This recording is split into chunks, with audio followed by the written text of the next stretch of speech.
नमस्कार दोस्तों, कैसे यकीन करूं, पति की बेवफाई से शिवी पूरी तरह टूट गई, लेकिन तुहिना की बातों ने उनका रिश्ता बचा लिया। पति अरवन की बेवफाई के सबूत शिवी के सामने थे। अब वो सिर्फ संदेह कहकर अपने दिल को समझा नहीं सकती। उनकी आंखों के आगे अंधेरे छा गए। दर्द ऐसा पिघला कि आंखों की व्यथा सुनने को तैयारी नहीं था कि वे रो रो कर थक गई है। पर उसे समझना पड़ा कि बच्चे स्कूल से आने वाले हैं, इसलिए उसे कैसे भी करके खुद को समेटना होगा। जो यथा उसके झेली थी, उसकी आज भी वो बच्चों तक नहीं पहुंचने देना चाहती थी। खाना समेटकर बच्चों को सुलाकर बेडरूम में पहुंचते ही उसने अपने मोबाइल पर वो वीडियो चलाकर अरवन के सामने रख दिया। वीडियो देखने के बाद अरवन ने शिवी की आंखों से अंगारे देखे और पलकें झुका ली। फिर दोनों हाथों से अपना चेहरा ढककर थका और बेहाल सा बेड पर बैठ गया। यो नजरा फेरने से काम नहीं चलेगा। अब भी तुम यही कहोगे कि ये सिर्फ मेरा शक है। शिवी अपनी आवाज का वॉल्यूम बरसक धीमे रखने की कोशिश करते हुए लेकिन गरगरा कर बोली, मैं सिर्फ इतना कहता चाहती हूँ कि यकीन मानो, हमारा रिश्ता इससे आगे नहीं बढ़ा है और जो कुछ इस वीडियो में दिख रहा है वो केवल एक कमजोर पल था। हम चाहते हैं थे इस तरह, क्यों नहीं चाहते थे, और इससे आगे नहीं बढ़ा तुम्हारा रिश्ता। शिवी ने पूरी बात सुनने का सब्र नहीं था। मेरी बात तो सुन लो। अरवन का स्वर दयनीय हो गया। तुम उम्मीद कैसे कर सकते हो कि इस तरह का वीडियो देखने के बाद भी। शिवी की पलकें फिर बरस चली और आवाज पनी होकर उसका साथ छोड़ गई। अरवन ने उसे बाहों में भरना चाहा, वो छिटक गई।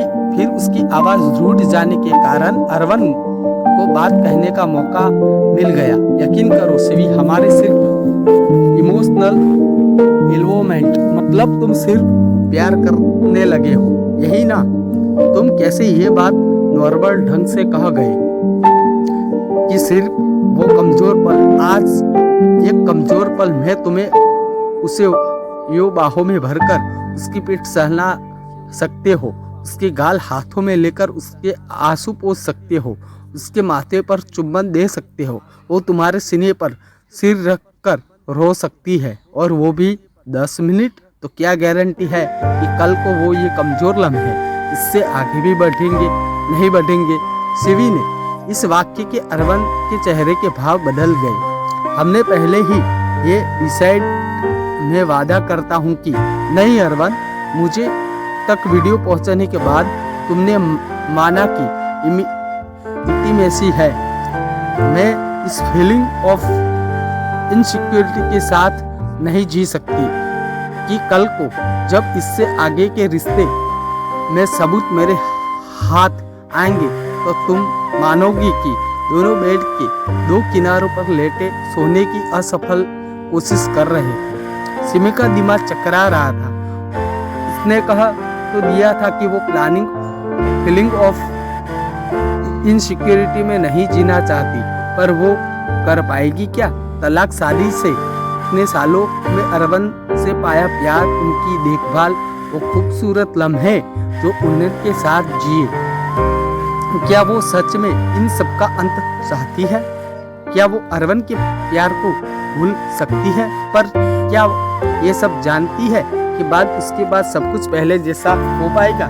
फिर अचानक से जेहन में उसका बचपन की फिल्म की तरह चलने लगी। उसके प्यारे पापा के उंगली हाथ में आने पर दुनिया में कहीं भी जा सकने का भरोसा, वो पापा अपनी साइकिल के पीछे दौड़ने पर साइकिल से गिरकर चोट लगने की सारी संभावनाएं खत्म हो जाने का भरोसा, और अचानक ये पता चलने पर कि पापा ने मम्मी से तलाक ले रही है क्योंकि पापा को किसी और से प्यार, और भरोसे से उस महल का टूट जाना, भरोसा टूटने से उसके वजूद का टूट जाना।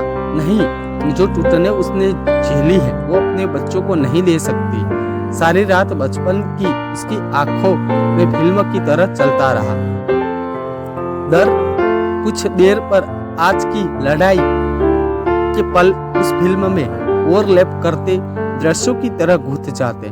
मम्मी का पापा से झगड़ना, पापा का बच्चों की जुदाई देना, मम्मी के आंसू, पापा का उसे संभालने की कोशिश, मम्मी का उन्हें झिटकते रहना, फिर एक दिन पापा का उसे गले लगाकर बेतरह रोना, मैं मिलने आता रहूंगा। अदालत ने 1 महीने में एक बार तुम्हें पूरे दिन के लिए अपने साथ रखने की परमिशन दी है। और उसका पापा पर गुस्सा फूट पड़ना, वो ऐसे छोड़कर कैसे जा सकते हैं। उसका मम्मी की तरह पापा को चिटक देना, पापा का तड़प कर मम्मी से कहना, मुहर लगने से पहले 7 दिन का समय दिया है अदालत ने, अभी भी सोच लो। ये वादा करता हूँ कि। और मम्मी का उसका हाथ पकड़कर पापा से जबरदस्ती छुड़वाकर आज अरमान का चेहरा पापा के चेहरे के साथ आ घुंटा। मैं वादा करता हूँ कि अगर मम्मी ने पापा को एक मौका दिया होता तो। दूसरे दिन शिवी का शरीर मशीन की तरह ऑफिस की कैब में बैठ गया। हाथ मशीन की तरह मोबाइल हाथ में लिए काम की लिस्ट चेक करने लगे। फिर उंगलियां खुद ब खुद तुहिना उसकी सबसे प्रिय सहेली का नंबर डायल कर दिया। पर आज वो बहुत ही खोई सी लगी। शाम को दोनों अपने फेवरेट कैफे पर मिलने का तय हो गया। शाम को उनका चेहरा और आवाज बिल्कुल बदल चुके थे। वो बहुत ही उत्साहित लग रही थी। शिवी को ज्यादा नहीं पूछना पड़ा, वो खुद ही घुलती गई। पता है शिवी, सुबह मैं बहुत ही मायूस क्यों थी? मुझे लग रहा था कि मुझे प्यार हो गया है। वो मेरा सबसे अच्छा दोस्त सलब है ना, उसी से के लिए दिल में कुछ ऐसी भावनाएं पनपी। फिर इत्तेफाक से हम एकांत मिल गया और कुछ लम्हे उसके बाद मैंने मन में मत पूछो कि कितना गिल्ट भर दिया। आखिर हम दोनों शादीशुदा है। आई मीन कोई ऐसा वैसा काम नहीं किया हमने जिससे शायद तू सोचने लगी है।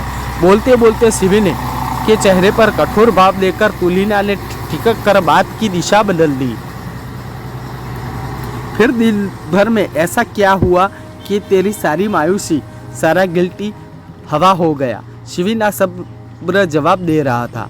फिर एक कचिन काउंसलर है, वो अक्सर कहती रहती है कि हमारे देश में लोगों को अवेयरनेस नहीं है मन की छोटी छोटी गुल्थियाँ के लिए काउंसलर के पास जाने की। जो मैंने सोचा उससे पास चलते हैं। सच कहती हूँ, उसके पास जाकर बातों ही बातों में ऐसी क्या बात हो गई कि एक पलर में तेरा घिल ही भाग गया। मतलब तुम्हें ये सब सही लगने लगा। शिवी को अब तुहिना और उनकी काउंसलर पर गुस्सा आने लगा। अरे नहीं, पर सही और स्वाभाविक में फर्क है। देख, शेरो शायरी में कहा जाता रहा है ना कि एक रोग है, ये किसी को भी हो सकता है, तो रोग का इलाज किया जा सकता है। इसके लिए गिल्ट होने नहीं पाला जाता। अब देख, हमें अगर सेम जेंडर के दोस्त से किसी बच्चे से अपने रिश्ते से बहुत ज़्यादा लगाव हो जाता है तो कितने फक्र से कहते हैं ना कि हम इससे बहुत प्यार है। और अपोजिट जेंडर से प्यार, इस लगाव को क्योंकि इसे रिश्ते से आगे बढ़ने की, फिजिकल होने की, अपने जीवन साथी से विपरीत होने जाने की संभावनाएं होती है।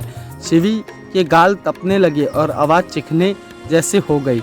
और तुही का ध्यान उसके लफ्जों पर नहीं था, वो अपने ही धुन में बोले जा रही थी। उन्हीं संभावनाओं से बचने का इलाज तो बताया उसने। तुहिना बोलती हुई शिवी के चेहरे के भाव बदलते गए। उसने एक आशा जगने लगी। मैं बच्ची की खातिर नहीं, सच कहूँ तो जो प्यार इतने सालों में तुमने मुझे दिया, उसकी खातिर भी तुम्हें एक मौका देना चाहती हूँ। अरमान का चेहरा खिल उठा। मैं वादा करता हूँ कि इससे कभी नहीं, मैं तुमसे कुछ और नहीं चाहती हूँ। मैं चाहती हूँ कि तुम उसे उसके पति और बच्चों के साथ डिनर पर घर बुलाओ। अरमान अचका हो गया। उसने अपनी आश्चर्य और संदेह भरी निगाहों शिवी पर टिका दी। शिवी को हंसी आ गई। वो शेर सुना है ना, में अल्फत की हमें लोग सजा देते हैं। कितने मासूम है सोलो को हवा देते हैं। अरविंद की हैरानी बढ़ती जा रही थी। आखिर शिवी चाहती क्या है? मैं तुम्हारे दिल के सोलो को हवा नहीं देना चाहती। सदियों से कविताओं में गलत नहीं कहा गया कि प्यार एक रोग है जो किसी को भी हो सकता है। नई बात यह है कि तुम्हें विश्वास हुआ कि सही वक्त पर पता चलने पर इसे ठीक किया जा सकता है। मैं इसी रोग की रिकवरी में तुम्हारी मदद करना चाहती हूँ। मैं इससे न मिलने का नहीं, सिर्फ परिवार की उपस्थिति में मिलने का वादा चाहती हूँ। मैं तुम्हारा दिल को वो माहौल देना चाहती हूँ जिसमें उसे यकीन दिलाया जा सके कि जो इमोशनल एवलोमेंट तुम्हारे और इसके बीच पनप गया है वो स्त्री पुरुष का प्रेम नहीं है, और इसके लिए तुम्हें उसके प्रति सहज रहना और मेरे साथ अपने रिश्तों को मजबूत करने की कोशिश करना पड़ेगा। कर सकोगे? शिवी ने अरविंद की आंखों में सीधे झांका तो उसने भावुक होकर शिवी को अपने बाहों में भर लिया। आज तुम मेरी नज़रों में बहुत ही ऊंची उठ गई हो। तुम जो कहोगी मैं करूँगा। यकीन मानो, मैं तुमसे प्यार करता हूँ और वो कभी कम नहीं होगा। दोस्तों, तो ये थी हमारी आज की कहानी। ये कहानी आपको कैसी लगी वो हमें कमेंट कर ज़रूर बताइएगा। साथ ही इस कहानी को अपने दोस्तों के साथ, परिजनों के साथ ज़्यादा से ज़्यादा शेयर कीजिएगा। चैनल को सब्सक्राइब कीजिएगा। मिलते हैं अगले वीडियो में, तब तक के लिए जय हिंद, धन्यवाद।